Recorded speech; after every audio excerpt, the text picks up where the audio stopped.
Israel iron beam ను successfully test చేసిందండి. ఇక నుండి ఐరన్ బీమ్ ఆపరేషన్ లో ఉంది అని ప్రకటించడం జరిగింది. ఈ ఐరన్ బీమ్ ప్రకటన యొక్క టైమింగ్ చూస్తే 57 అరబ్ ఇస్లామిక్ దేశాలు నాటో స్టైల్లో మిలిటరీ గ్రూపింగ్ చేయాలి అనే డిస్కషన్ మొన్న చేశారు. నిన్న సౌదీ పాకిస్తాన్ డిఫెన్స్ డీల్ చేసుకున్నారు. Amid all these meetings Israel iron beam ను టెస్ట్ చేసి ఇప్పటి వరకు మీరు మా వీక్నెస్ ను పట్టుకున్నారు, ఇక నుండి పట్టుకోలేరు అనే సందేశం ఇజ్రాయెల్ ఇచ్చింది. ఇప్పటి వరకు ఇజ్రాయెల్ యొక్క వీక్నెస్ ఏంటి అనేది చెప్తా. మీరు ఐరన్ డోమ్ గురించి వినే ఉంటారు. ఐరన్ బీమ్ అనేది అంతకు మించి ఉంటుంది. మోడర్న్ వార్ఫేర్ లో దీన్ని గేమ్ చేంజర్ అంటున్నారు. ఈ ఐరన్ బీమ్ కాన్సెప్ట్ ను హాలీవుడ్ మూవీ స్టార్ వార్స్ లో చూసే ఉంటారు. రియల్ లైఫ్ లో Israel the state of art టెక్నాలజీను టెస్ట్ చేసిన ఐరన్ బీమ్ యొక్క వీడియో ఫస్ట్ చూడండి, ఆ తర్వాత దీని గురించి ఎక్స్ప్లెయిన్ చేస్తా.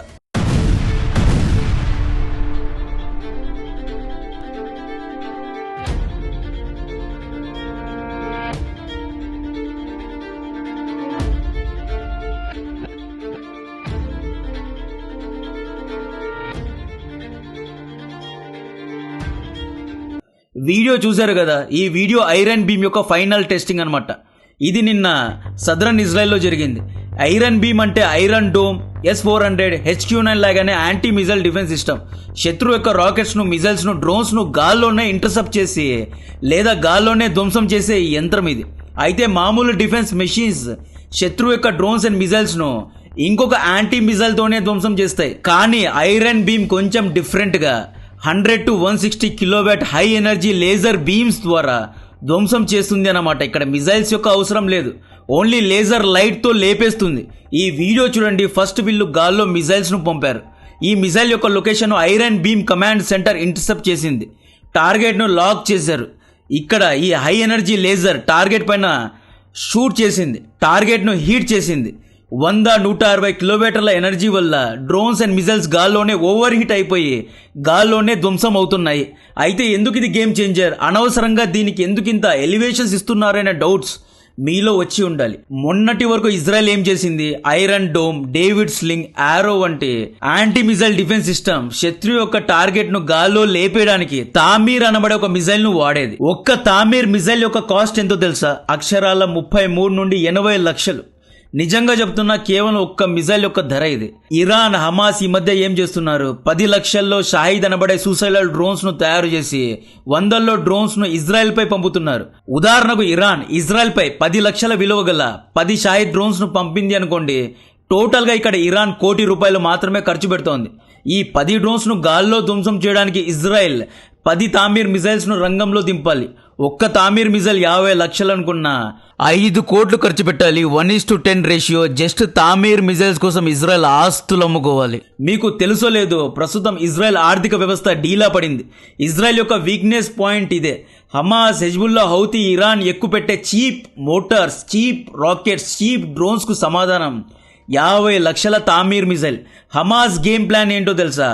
మిజైల్స్ తో దాడి చేసి ఇజ్రాయెల్ ను కన్ఫ్యూజ్ చేయడం.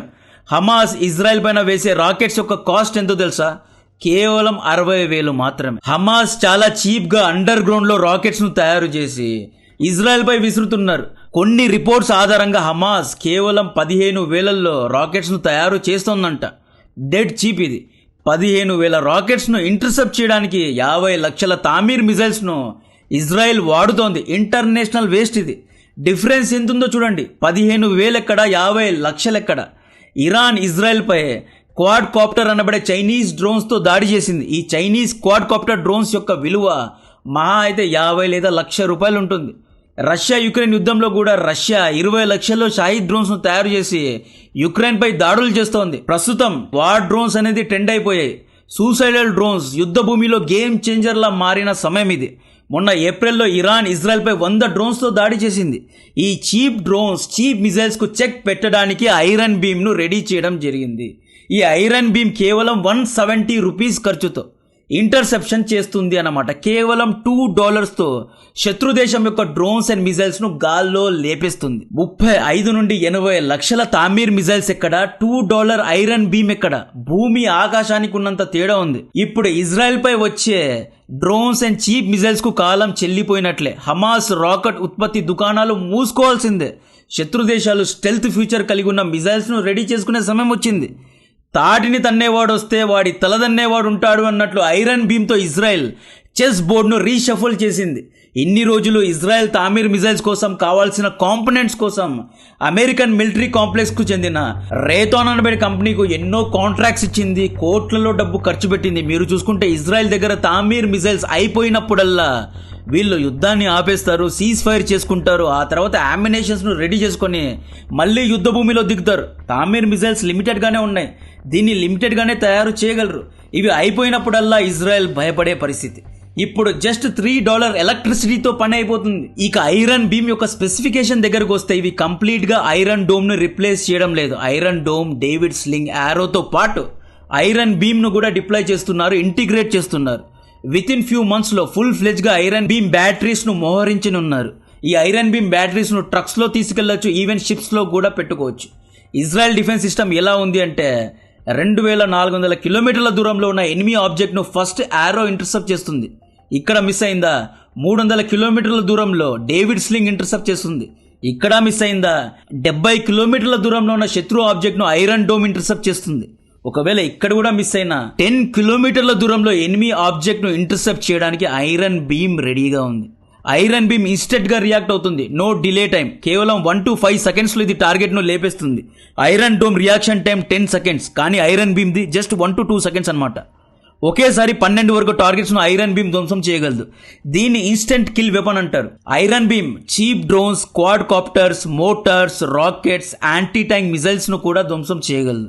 దీన్ని ఇజ్రాయెల్ డిఫెన్స్ మరియు రఫేల్ అనబడే ఇజ్రాయలీ డిఫెన్స్ మ్యానుఫ్యాక్చరింగ్ కంపెనీ కలిసి తయారు చేసింది.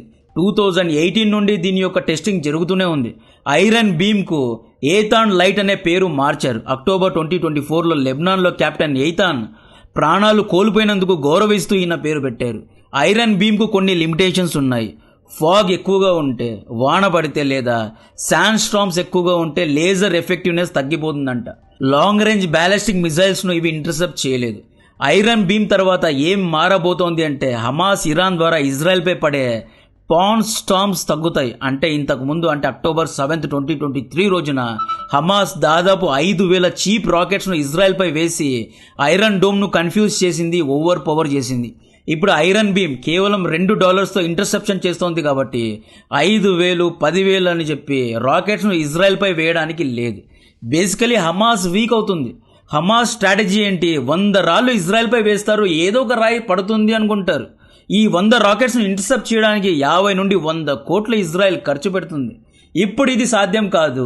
ఇరాన్ కూడా ఇజ్రాయెల్పై చీప్ డ్రోన్స్ను ప్రయోగించడాన్ని ఆపేస్తుంది. ఐరన్ బీమ్ తర్వాత ఇజ్రాయెల్పై దాడి చేయాలి అంటే క్వాలిటీ మిజైల్స్ అండ్ డ్రోన్స్తోనే దాడి చేయాలి.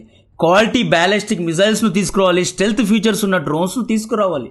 క్వాంటిటీ గేమ్ ఆడకుండా క్వాలిటీ గేమ్ ఆడాలి. ఇజ్రాయెల్ తామీర్ మిజైల్స్కు పెట్టే డబ్బును సేవ్ చేసుకుంటుంది, ఇంకొన్ని అడ్వాన్స్డ్ ఆయుధాలతో శత్రు దేశాలపై దాడి చేస్తుంది. ఆర్థికంగా ఇజ్రాయెల్ చాలా స్ట్రాంగ్ అయిపోతుంది. ముఖ్యంగా ఈ ఐరన్ బీమ్ను వార్ డ్రోన్స్కు చెక్ పెట్టడానికే తయారు చేశారు. ఈ మధ్య టర్కీ, ఇరాన్ ఇలా అన్ని దేశాలు సూసైడల్ షహీద్ డ్రోన్స్ను, బేరక్తర్ వంటి డ్రోన్స్ను తయారు చేసుకొని యుద్ధ రూపురేఖలను మార్చేశారు. ఇండియా, చైనా, సౌత్ ఏషియాలో ఇలా చాలా దేశాలు లేజర్ బీమ్ను తయారు చేసుకుంటున్నారు.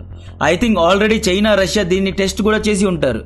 ఇండియా కూడా ఐరన్ బీమ్కు ఇన్స్పైర్ అయ్యి MK2 అనబడే ఒక ఇండియన్ ఐరన్ బీమ్ను తయారు చేసుకుంది. సక్సెస్ఫుల్లీ టెస్ట్ కూడా చేసింది. అయితే దీని యొక్క రేంజ్ కేవలం 5 కిలోమీటర్స్ మాత్రమే. దీని యొక్క ఎనర్జీ కేవలం 30 కిలోవాట్స్. నెక్స్ట్ మనం సూర్య అనే పేరుతో 300 కిలోవాట్ ఇండియన్ ఐరన్ బీమ్ను తయారు చేసుకుంటున్నాం. దీని యొక్క టెస్టింగ్ జరగబోతోంది. ఫ్యూచర్లో ఐరన్ బీమ్ యొక్క రేంజ్ను 70 కిలోమీటర్ల వరకు పెంచే అవకాశాలు ఉన్నాయని ఇజ్రాయలీ ఎక్స్పర్ట్స్ చెబుతున్నారు. ఇస్లామిక్ అరబ్ దేశాలు నాటో స్టైల్లో తయారు చేయబోతున్న బ్లాక్ ఐరన్ బీమ్ను దృష్టిలో పెట్టుకుని యుద్ధ నీతిని తయారు చేసుకోవాలి. పాన్ స్టార్మ్, పాన్ స్ట్రాటజీగా పనిచేయదు. హమాస్, హెజ్బుల్లా, హౌతీ ఇక పనికి రారు. సో క్వాలిటీని నమ్ముకోవాలి. హమాస్, హెజ్బుల్లా, హౌతీ వీళ్ళందరూ క్వాంటిటీ బేసిస్లో వర్క్ చేస్తారు. 100 రాళ్ళు ఇజ్రాయెల్ పైన వేస్తారు, ఏదో ఒక రాయి తగులుతుంది. అల్ జజీరాలో ఆర్టికల్స్ వస్తాయి, నేరేటివ్ గేమ్స్ ఆడతారు. ఇవన్నీ కాదు, ఐరన్ బీమ్ తర్వాత క్వాలిటీగా దాడి చేయాల్సి వస్తుంది. మీ అనాలిసిస్ ఏంటి? ఐరన్ బీమ్ ఎఫెక్టివ్ గా పనిచేస్తుందా? తెలిస్తే కమెంట్ చేయండి. కంటెంట్ నచ్చితే వీడియోను లైక్ చేయండి, ఛానల్ను సబ్స్క్రైబ్ చేసి అందరికీ షేర్ చేయండి. జై హింద్.